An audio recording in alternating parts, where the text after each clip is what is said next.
So hey everyone, welcome back in my self doctor Tushar. And आज इस video में बात करेंगे आपके management of the postmortem haemorrhage. ठीक है, तो ये पार्ट 2 वीडियो है। पार्ट 1 में हमने क्या पढ़ा था कि पोस्टमार्टम हैमरेज क्या होता है, उसके क्या क्या टाइप्स होते हैं, उसके कॉजेज, क्लिनिकल फीचर्स, उसके मतलब रिस्क फैक्टर्स किस किस को हो सकता है, इन्वेस्टिगेशन, सब कुछ अच्छे से हमने कवर किया था ये सिंगल पेज नोट्स में। तो अगर आपने ये वीडियो नहीं देखी तो ज़रूर से पहले इसे चेकआउट कर लेना। एंड इसके जो आपके नोट्स हैं, ये सारे नोट्स आपको हमारे टेलीग्राम चैनल पे मिल जाएंगे, तो वहाँ से भी आप इसे आराम से डाउनलोड कर सकते हो। ठीक है, तो ये तो हो गया आपकी पोस्टमार्टम हेमरेज की बात कि क्या होता है। आज हम बात करेंगे इसके मैनेजमेंट को। ठीक है, अगर ये हो जाता है तो उसको कैसे मैनेज किया जाता है, इसको पढ़ने वाले हैं। ठीक है, तो सबसे पहले मैनेजमेंट में आप देख लेते हैं एक जनरल मेजर क्या क्या फॉलो करेंगे। तो सबसे पहले है आपका call for help immediately, simple. Then establish IV access with large bore cannula. ठीक है, क्या यूज़ करना है आपको? Large bore cannula is used. Start restitution with crystalloids और कोलॉइड। ठीक है, एंड फाइनली आपको मॉनिटर वाइटल साइंस कंटिन्यूसली, क्योंकि this is the most important part कि आपको कंटिन्यूसली मॉनिटरिंग करती रहना है। ठीक है, BP, temperature, heart rate, all are in perfect condition. Next आता है कि specific measures based on the cause. तो हमने इसमें देखा था कि 4 कॉज होते हैं आपके: tone, trauma, tissue and thrombin. ठीक है, याद है ना नेक्स्ट पिछली वीडियो से। तो इन चारों को स्पेसिफिकली क्या क्या मेजर्स लेना पड़ता है वो देखते हैं। तो सबसे पहले आता है आपका टोन, जिसमें आपका क्या होता है, यूट्राइन एटोनी हो जाती है। याद है आपको? मैंने आपको बैलून के थ्रू समझाया था कि कैसे वो अपना ओरिजिनल साइज़ में नहीं आ पाता, ओरिजिनल शेप में नहीं आ पाता यूट्रस। ठीक है, तो उसमें सबसे पहले आप क्या करते हैं, यूट्राइन मसाज देते हैं।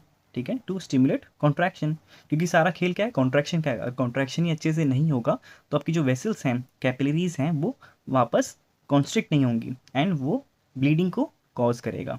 ठीक है, आपने अगर पिछला वीडियो देखा है तो आप ज़रूर से अच्छे से समझ गए होंगे, मैंने आपको बैलून के थ्रू समझाया था अच्छे से। ठीक है, तो यार प्लीज़, अगर आपको वो वीडियो अच्छी लगी एंड आपको वो कॉन्सेप्ट्स अभी भी याद हैं तो वीडियो को लाइक, शेयर एंड सब्सक्राइब ज़रूर से कर देना प्लीज़। यार एक सेकंड भी नहीं लगता सब्सक्राइब करने के लिए, प्लीज़ ज़रूर से कर देना। ठीक है, तो ये तो हो गई बात आपकी यूट्राइन मसाज की कि एक मेथड तो ये है। सेकंड मेथड क्या है आपका, मेडिकेशंस देकर, जिसको हम क्या बोलते हैं, यूट्रोटॉनिक्स भी बोलते हैं। इसमें आपके पास 4 कैटेगरीज हैं। सबसे पहला है आपका oxytocin, which is a first line treatment, and इसका जो डोज होगा that will be 10 international unit IM और IV।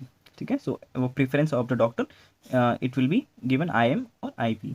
ठीक है, नेक्स्ट आपका था मीजोप्रेस्टोल, जो कि it falls in the class of prostaglandin, and इसका जो डोज होगा that will be 600 to 1000 mcg रेक्टिली। ठीक है, कैसे रेक्टिली प्रीफर करना है। नेक्स्ट है आपका कार्बोप्रोस्ट, जो कि मतलब कौन से क्लास में आता है, प्रोस्टाग्लैंडिन F2 अल्फा। ठीक है, एंड इसका जो डोज होता है that is about 250 mcg IM। Clear. And last इसमें क्या है क्या, मिथाइलर गोमेट्रिन।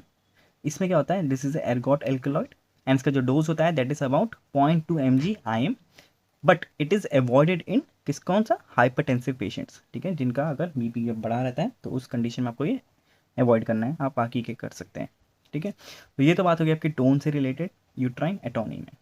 नेक्स्ट आता है आपका जो सेकंड कॉज था दैट वाज ट्रॉमा, तो जिसमें आपका जेनेटल ट्रैक में कोई भी इंजरी हो रखी है तो उस कंडीशन में क्या करेंगे, इंजरी हो रखी है, अगर टेयर है या कोई कट है तो आप उसे रिपेयर करेंगे विद सूचर्स। क्या करना है यहाँ पे, रिपेयर वेजाइनल और cervical tears, surgical intervention for uterine ruptures. Clear. Next आता है आपका टिश्यू, दैट इज आपका रिटेन्ड प्लासेंटल टिश्यू, अगर कोई टिश्यू रह जाता है तो that is also one of the cause for bleeding. तो यहाँ पे आपको क्या करना है, उस टिश्यू को बाहर निकालना है। तो manual removal of retained products under sterile conditions, एक तो ये हो गया है। और आप इसमें सक्शन क्यूरेटेज की हेल्प भी ले सकते हैं इफ़ मैनुअल रिमूवल फेल्स। ठीक है, तो यहाँ पे 2 टाइप से कर सकते हैं, मैनुअली या सक्शन के थ्रू आप निकाल सकते हैं जो भी टिश्यू बच गया है अभी भी यूट्रस के अंदर। नेक्स्ट है आपका लास्ट, दैट इज आपका थ्रोम्बिन, जिसको हम कोगुलोपैथी बोलते हैं। तो ट्रीट अंडरलाइंग क्लॉटिंग डिसऑर्डर्स। ठीक है, ये कैसे कर सकते हैं, it is done by administering fresh frozen plasma, that is हम क्या बोलते हैं, FFP भी बोलते हैं, फ्रेश फ्रोजन प्लाज्मा, आप ये दे सकते हैं। देन आपका क्रायो प्रेसिपिटेट और प्लेटलेट्स एज नीडेड। ठीक है, एज पर द रिक्वायर्ड आप ये सी चीज़ें दे सकते हैं इन केस ऑफ थ्रोम्बिन। ठीक है, तो ये हो गया आपके सारे स्पेसिफिक मेजर्स। अब बात करते हैं आपके कुछ एडवांस इंटरवेंशंस कि अगर इन सब को करके भी नहीं, ब्लीडिंग रुक नहीं रही है तो क्या करेंगे। So let's see the advance interventions for uncontrolled PPH। ठीक है, तो इसमें आपके पास 2 मेथड्स हैं, एक है नॉन सर्जिकल मेजर और एक है सर्जिकल मेजर्स।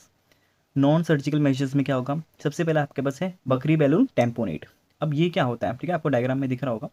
तो बेसिकली इसमें क्या होता है कि एक sterile balloon with the help of catheter ये इंट्रोड्यूस किया जाता है into the lower uterine section and then it is inflated and उसके अंदर फ्लूइड भरा जाता है स्टेराइल। ठीक है, तो इसमें वही लिखा है कि intra uterine balloon is to compress bleeding site. अब बेसिकली क्या हुआ कि अगर आपने वहाँ पे बैलून डाला, इन्फ्लेट किया उसे, तो जो जो ब्लीडिंग वाले जो छोटे छोटे कैपिलरीज हैं वो दब जाएंगे। हमारा मेन गोल क्या है कि जो जो कैपिलरीज अभी भी ओपन है, ठीक है, because they are not been constricted by the uterus muscles, तो उसे हमें क्लोज करना है। तो with the help of Bakri balloon tamponade it can be done. Then uterine packing भी कर सकते हैं विद गॉज और आपका हीमोस्टैटिक एजेंट्स। ठीक है, तो ये तो बात होगी आपकी नॉन सर्जिकल मेथड्स की जो हम यूज़ कर सकते हैं। नेक्स्ट हम बात करें आपके सर्जिकल मेजर्स की। तो सर्जिकल मेजर्स में क्या क्या है आपके पास?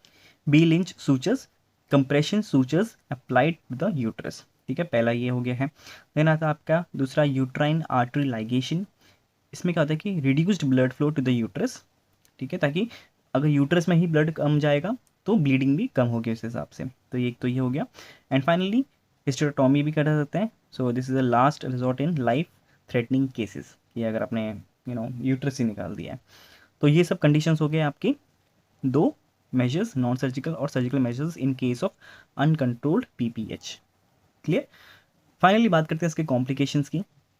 सबसे पहले इमीडिएट कॉम्प्लिकेशंस क्या क्या दिख सकते हैं? हाइपोवॉल्यूमिक शॉक, जैसे हमने पिछली वीडियो में बात की थी कि जब अनकंट्रोल्ड ब्लीडिंग होगी तो उस कंडीशन में बहुत सारा फ्लूइड लॉस होगा बॉडी से, तो आपकी जो पेशेंट है she could go in hypovolaemic shock. Next है आपका डिससेमिनेटेड इंट्रावैस्कुलर कोगुलेशंस भी हो सकते हैं। ठीक है, and acute kidney injury due to hypoperfusion. ठीक है, तो ये हो गया आपके इमीडिएट कॉम्प्लिकेशंस जो आपको दिखना स्टार्ट होंगे। बात करें लॉन्ग टर्म कॉम्प्लिकेशंस की, तो इसमें आपको क्या क्या हो सकता है? सिहांश सिंड्रोम। ठीक है, जिसमें हमने देखा था, पहले भी हमने पढ़ा था ये जब हम इनफर्टिलिटी ये सब टॉपिक पढ़ रहे थे। तो पोस्टपार्टम पिट्यूटरी नेक्रोसिस ये हो सकता है। ठीक है, chronic anaemia and finally psychological trauma भी हो सकता है मदर को। ठीक है, तो ये सब आप कहते हैं complications and management of the postpartum haemorrhage. Clear. तो बस आज के लिए इतना ही यार। कोई डाउट है तो नीचे कमेंट सेक्शन में पूछ सकते हैं आप। एंड नोट्स आपको हमारे टेलीग्राम चैनल में मिल जाएंगे, तो ज़रूर चेकआउट कर लेना। एंड हमारी मेंबरशिप भी ऑन हो गई है अब तो, जिसमें आप 3D एनाटॉमी भी पढ़ सकते हैं बड़े आराम से। ठीक है, तो बस आज के लिए इतना ही यार। वीडियो कैसी लगी? अच्छी लगी तो लाइक करना, शेयर करना एंड सब्सक्राइब जरूर से कर लेना। मिलते हैं नेक्स्ट वीडियो में। Till then take care, bye bye.